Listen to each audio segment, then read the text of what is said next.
Berikut saya akan menjelaskan materi pendidikan inklusif. Yang pertama, aturan-aturan terkait inklusif. Dua aturan terkait inklusif. Yang pertama, menjamin kesetaraan dan hak asasi manusia. Yang kedua, mencegah diskriminasi dan meningkatkan toleransi. Selain daripada dua aturan, maka dalam aturan tersebut ada undang-undang yang mengatur. Undang-Undang Nomor 8 Tahun 2016 tentang penyandang disabilitas yang merupakan landasan hukum utama untuk mengatur hak-hak dan perlindungan bagi penyandang disabilitas. Ini mencakup berbagai kelompok disabilitas, yaitu fisik, intelektual, mental, sensorik, dan ganda. Poin kedua, peraturan pendidikan disabilitas mencakup yang pertama, Konvensi tentang hak-hak penyandang disabilitas.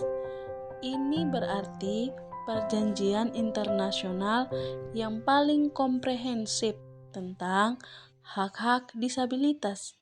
Nah, konvensi ini menekankan inklusif penuh dan setara bagi penyandang disabilitas dalam semua aspek termasuk pendidikan. Setelah konvensi, yaitu cakupan kedua, Deklarasi Dakar. Ini menegaskan komitmen negara-negara untuk memberikan pendidikan yang berkualitas termasuk disabilitas. Dengan adanya peraturan yang kuat, dukungan masyarakat akan semakin meningkat dan dapat menciptakan lingkungan belajar yang inklusif bagi semua siswa.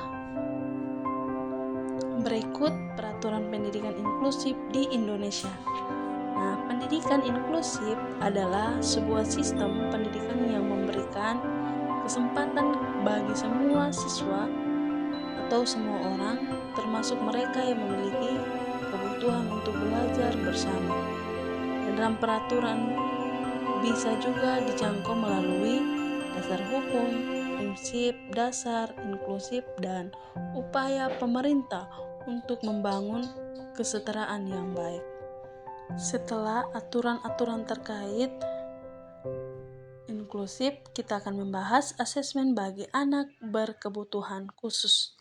Asesmen adalah proses mengumpulkan dan mengelola informasi untuk mengetahui sejauh mana seseorang telah mencapai tujuan atau kemampuan tertentu.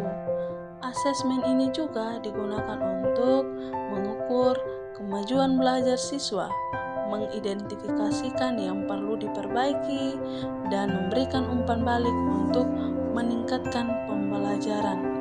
Poin-poin penting, apa itu asesmen untuk anak berkebutuhan khusus, apa tujuan asesmen, mengapa asesmen itu penting. Apa itu asesmen bagi anak berkebutuhan khusus?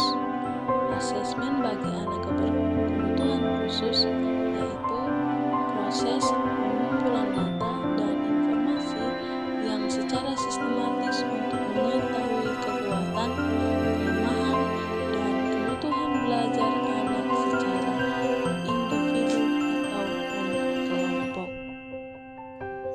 Selanjutnya, tujuan asesmen bagi anak berkebutuhan khusus yaitu untuk menyusun program pembelajaran yang tepat dan efektif sesuai dengan karakteristik masing-masing anak. Mengapa asesmen itu penting? Yang pertama, dikarenakan membuat program pembelajaran individual. Yang kedua, mengetahui potensi anak. Dan yang ketiga, menentukan jenis dukungan yang akan dipakai. Selain daripada pengertian asesmen itu, maka ada hal-hal yang dinilai dalam asesmen anak berkebutuhan khusus. Yang pertama, kognitif. Yang kedua, secara bahasa. Yang ketiga, secara motorik. Dan yang keempat, adaptasi. Yang kelima, sosial ekonomi. Sesudah asesmen, kita akan masuk dalam aksesibilitas. Yang pertama, pengertian aksesibilitas. Aksesibilitas adalah kemudahan untuk mencapai suatu tempat atau layanan dan informasi. Setelah itu, tiga kata lain dari aksesibilitas mencakup tiga bagian, yaitu yang pertama, aksesibilitas fisik, kemudahan seseorang menggunakan gedung atau fasilitas umum. Yang kedua, aksesibilitas digital.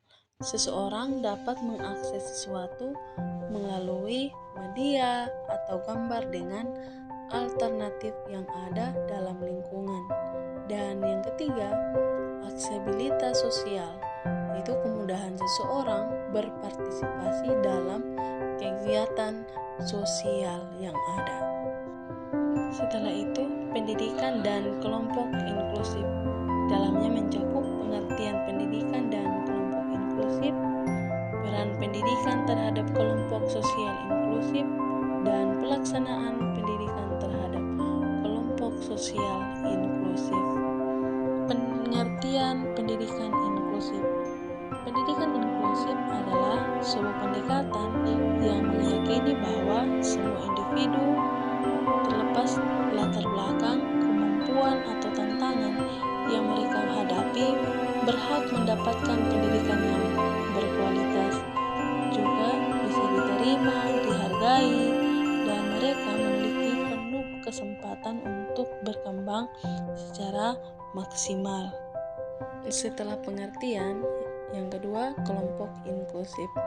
Kelompok inklusif merujuk pada kelompok yang menciptakan ruang bagi setiap anggotanya dari ruang perbedaan identitas. Tujuannya adalah untuk memastikan semua orang merasa diterima, dihargai, dan dapat berkontribusi dalam lingkungan sosial tersebut. Berikut peran pendidikan terhadap kelompok inklusif. Ini berarti proses memastikan bahwa setiap individu memiliki akses terhadap pendidikan yang berkualitas tanpa adanya diskriminasi atau hambatan apapun, dan mendorong toleransi dan penerimaan dan empati. Berikut pelaksanaan pendidikan terhadap kelompok sosial inklusif. Ini mencakup 4 bagian. Yang pertama, menggabungkan siswa yang normal dengan siswa yang berkebutuhan khusus dalam kelompok kerja. Dan yang kedua, memberikan waktu tambahan untuk mengerjakan tugas. Dan yang ketiga, menciptakan ruang aman bagi siswa. Serta yang keempat, membentuk kelompok kecil dan membuat permainan yang mendorong siswa untuk menyuarakan pendapatnya dalam lingkungan maupun saat belajar. Sarana prasarana penyandang disabilitas. Berikut beberapa contoh umum yang ditemui dalam penyandang anak berkebutuhan khusus, yaitu yang pertama, jalur akses, yang kedua, fasilitas umum, yang ketiga, transportasi, dan yang keempat, teknologi. Ini adalah sarana dan prasarana yang perlu diperhatikan baik dalam lingkungan, individu, maupun kelompok.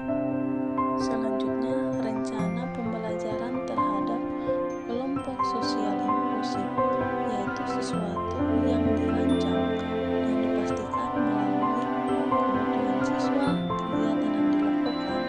Ini membantu setiap strategi yang dipakai dan dukungan dengan penyesuaian kemampuan siswa berkebutuhan khusus. Berikut berkaitan dengan aksesibilitas. Aksesibilitas dalam pendidikan inklusif berarti semua siswa tanpa memandang kemampuan disabilitas ini memiliki kesempatan yang sama untuk belajar dan berpartisipasi penuh dalam kegiatan sekolah.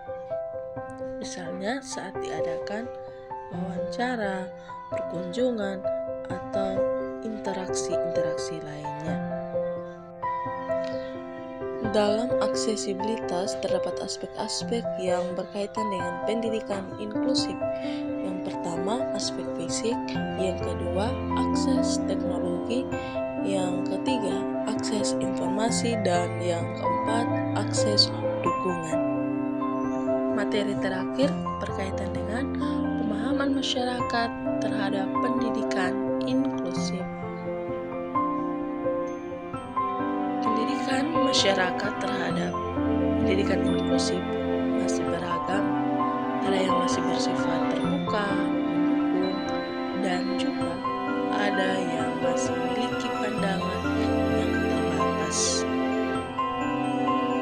Faktor-faktor yang mempengaruhi pemahaman masyarakat.